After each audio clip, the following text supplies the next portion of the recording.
Welcome to the Rock is George podcast. I'm your host, George Dionne. Thank you for tuning in. Be sure to hit like, follow, or subscribe on the platform that you're listening to us on. You can also check out my work at the loudest.com on the planet, knac.com, for exclusive hard rock and heavy metal interviews, live show coverage, album reviews, and more. My guest for episode 164 is keyboardist VIVIEN LALU of the progressive rock act LALU. The band recently released their fourth studio album, The Fish Who Wanted to Be King, through Frontiers Music. It's sort of a continuation of where they left off on their 2019 release, Paint the Sky. And here's VIVIEN LALU to tell you more about it. How would you describe the band's music to me? Some kind of Yes-inspired music with a Toto twist, or at least the current form, because when I started, it was more like progressive metal, whereas nowadays, it's definitely progressive rock. And the heaviness probably still comes from the drums, so I would say some kind of a modern, Yes-inspired act, you know? Now, ProgRock is in your DNA, from what I understand. Your parents were in a French prog rock called Pauline, and I couldn't find much information about their band, so maybe you could talk a little bit about their band and how it inspired you.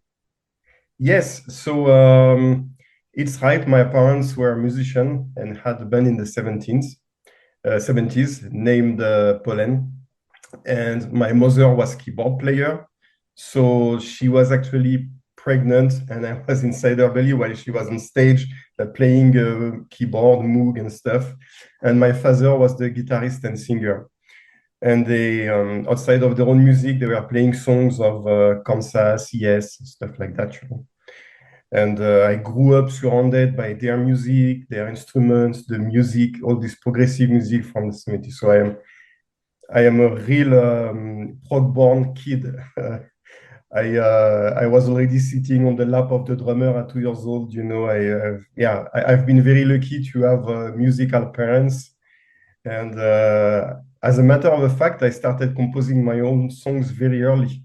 Like at 5 years old already, with the synthesizer of my mom, I would find some melodies and continue them over time and memorize what I did. So I always loved to compose music. So I guess if I didn't have this upbringing, probably we wouldn't be speaking today. I guess it kind of helped my trajectory. The latest album by LALU is coming out on October 20th. It's your fourth studio album overall. It's called The Fish Who Wanted to Be King. It comes out through Frontiers Music. Are you the main songwriter, or is it you and JOOP WOLTERS that do most of the songwriting? Yeah. It's JOOP and I.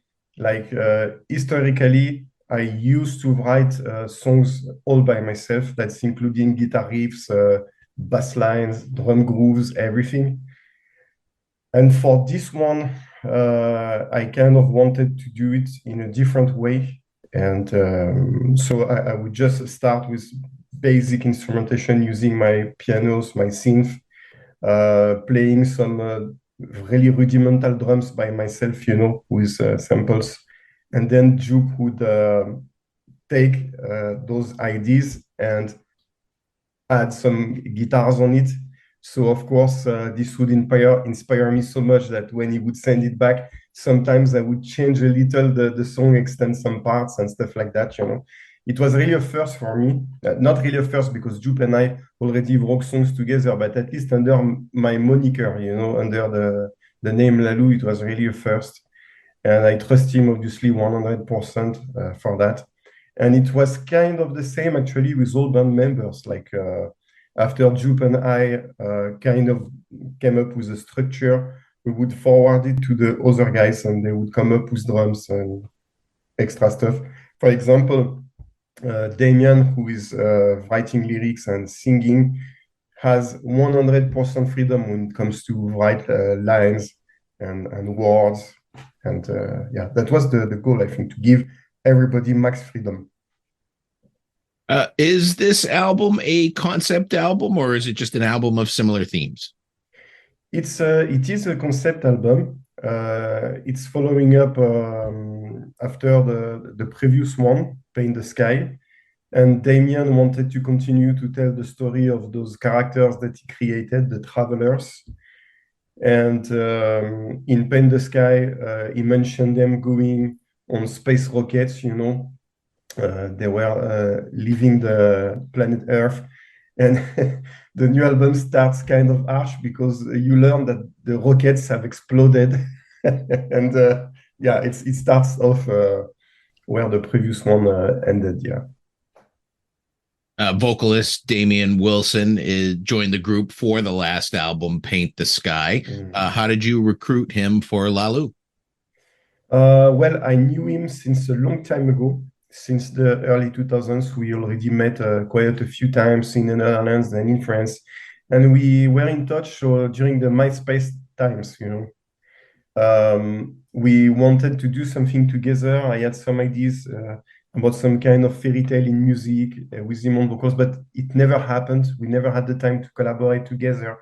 And I think that when the confinement kicked in, when the pandemic exploded, it's the moment where I kind of wanted to do things different. And finally, I had the time to do my dream project, you know, which in occurrence was a progressive rock album with Mr. Wilson on vocals. And obviously, it sparked already a lasting friendship between us, because right now I'm about to go on the road with him for his one night only tour in Europe. And yeah, it was probably the best move I've ever done. You guys have a couple of singles out before the album comes out. The Fish Who Wanted to Be King, 10 plus minutes this song clocks in on. Pretty ambitious to release it as a single, I'd say. Yes, exactly. Well, the thing about singles is that we released already a first video. I think it was Is That a London Number was the music video. And then for the second single, the opening track was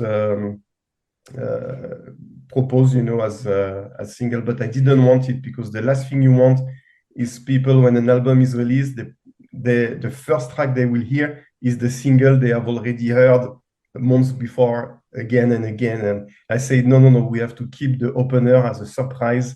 Especially the opening track is a favorite of a lot of people. So let's keep it as a surprise for when the album is out. And why not? Yeah, I mean, for sure, if we want to be on the radio, it's a very bad idea. Like you say, a 10 minutes single. And you are right. The opening track is a pretty great song. Forever Digital. I can't get the chorus out of my head. Singing it all week. Yeah. Thank you very much. We actually were having fun with it all the time in studio, because it was so much stuck into my head and the head of Jelly, my co-producer and drummer, that every 2 seconds we would be like, Forever Digital, and, you know, making this little Damian Wilson voice, and this line in particular was all the time into our minds. Yeah. One of the major differences between the last album and this album is the last album you had a lot of guest stars. This time you don't have a lot of guest stars. So I'm assuming this is the album where you show what the band itself can do, right?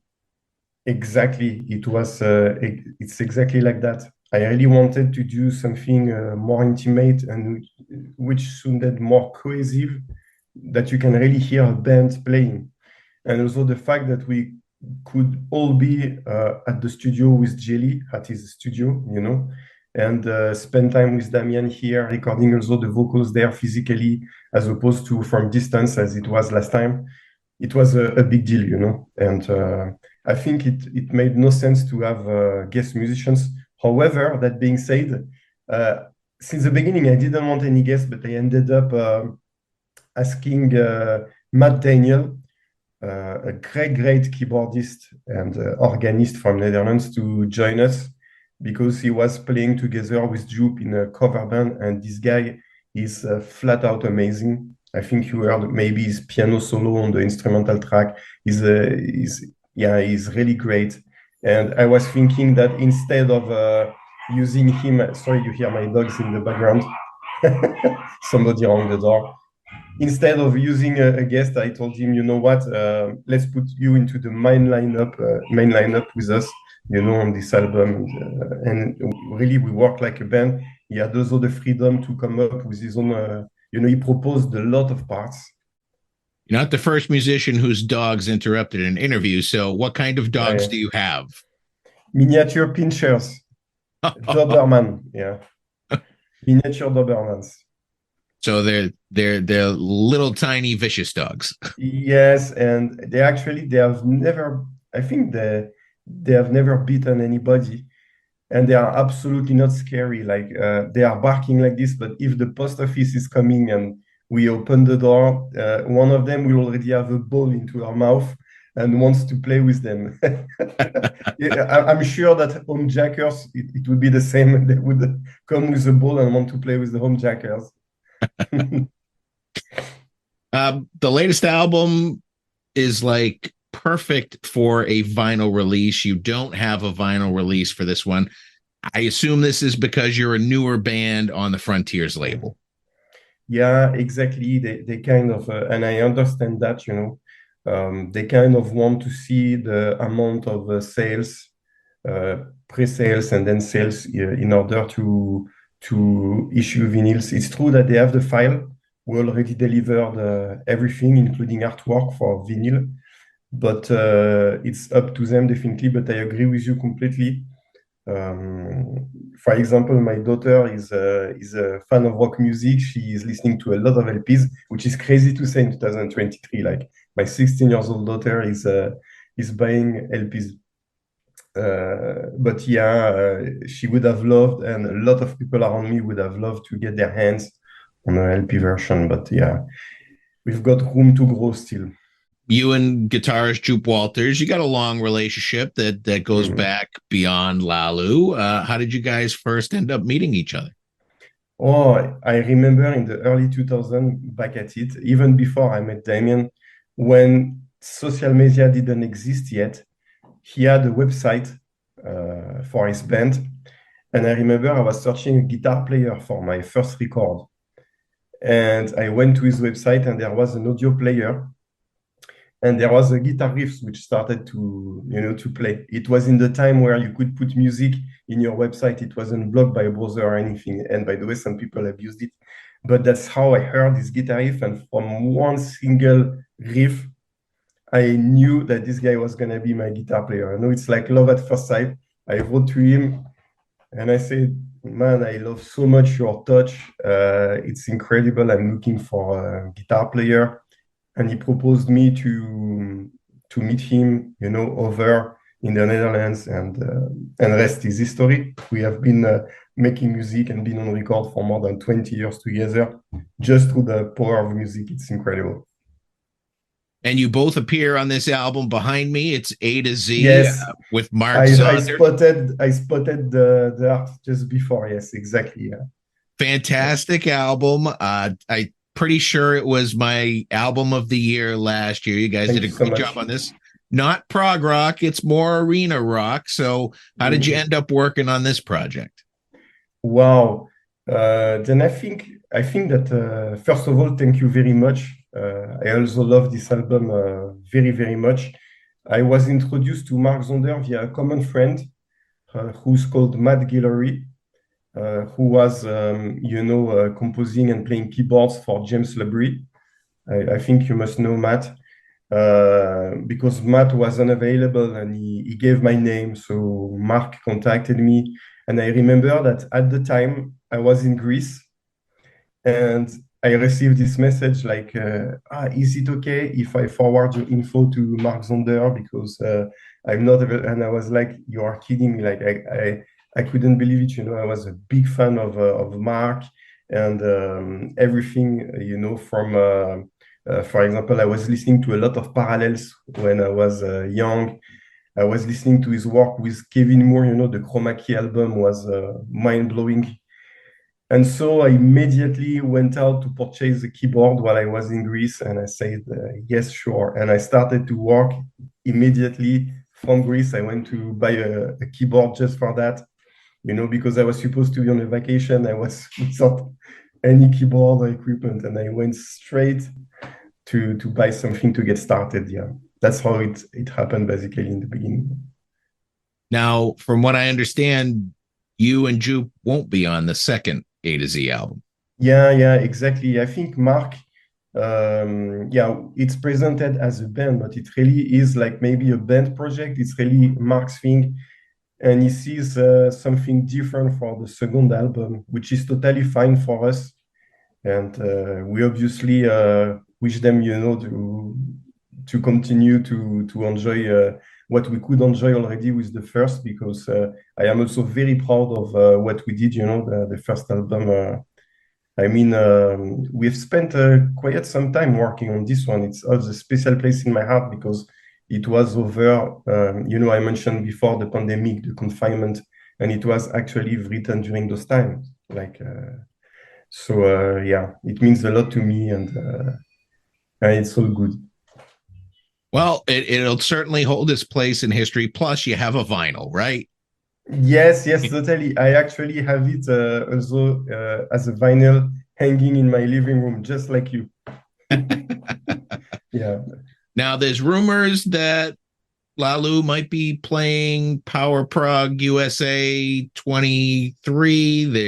There's some bands that aren't announced. Is that just rumor? Is that going to happen? I think we are playing right now with Damian Wilson. We are basically his backing band for his one night only shows. And we are going to start to be on the road at the end of this month in Europe. And yeah, basically it should be the same lineup next year, unless a major fuck up happens, you never know. But yeah, we are supposed to go at the Prog Power 2023, yes. Yeah. So Damian's one night only stuff. Does he do stuff from his other bands? I believe it's Headspace and Threshold, and then will you throw in a Lalu song here and there? Exactly. Yes. We play songs of Threshold, Headspace, like you said, totally. Some Lalu song as well. We have some Aeon, some Landmark in there, also some solo projects from Damian. And to be honest, it was really scary at first because I realized I would have to learn stuff by, the people who play on those albums, like Clive Nolan from Arena or Adam Wakeman, who I look up to as a hero since I'm a kid, because I saw him here in a music convention center in France, where he made the keyboard clinic, and I was just an adolescent going to high school, And the idea that I would go on stage with Damian and play their songs, it's just mind-blowing. I'm very happy and proud. And yeah, just a lot of things from Damian's career. But yeah, you mentioned the biggest beats. And I shall say I love the Headspace stuff. I wasn't too familiar before. And by learning those songs and discovering the band, I'm like, wow, this is fantastic. Are you currently working on any other music projects, whether in the studio or live? Well, as soon as we finished earlier this year recording the new Lalu album, we went already in the spirit of starting immediately to write the new one. And I've already got some ideas on my computer, like most people. I write music all the time, so I have some ideas, but really I set myself to touring mode for the moment, and I was like, we will go back to this as soon as the tour is over. And but I know that the guys were going for it. I remember Damian saying that he was ready to write new stuff, And by the way, I should definitely include him more into the writing process, because what I noticed is that by writing songs before and handing them out to the singer after, it can be a problem, because sometimes they lack some parts, they want to extend them also, maybe turn something into a double chorus or anything. And so for the next one, I will make sure that Damian comes even before in the process. Well, those are all the questions I have for you today, Vivien. The new Lalu album is fantastic. It's called The Fish Who Wanted to Be King. It's out October 20th through Frontiers Music. You hit it out of the park here. You might have another album on my best of the year list for sure. And I want to thank you for taking the time to talk to me about it today. Thank you so much. It's the best reward, when somebody loved your album and you realize that people are listening to this music out there. Because let's be honest, we don't pay our rent yet with progressive rock, so it means the world. It gives inspiration and keeps the fire burning, to make more. Absolutely. Keep rolling, man. Keep knocking it out of the park, and I wish you the best of luck with everything. Thank you very much, George. Once again, I want to thank VIVIEN LALU of LALU for coming on the Rock is George podcast. Be sure to check out their latest album, The Fish Who Wanted to Be King, out now through Frontiers Music. Head over to your favorite music streaming platform. Take a listen to what's available. If you like what you hear, buy a physical copy. Support the artist. For all things LALU, head over to their official Facebook page /Viv LALU.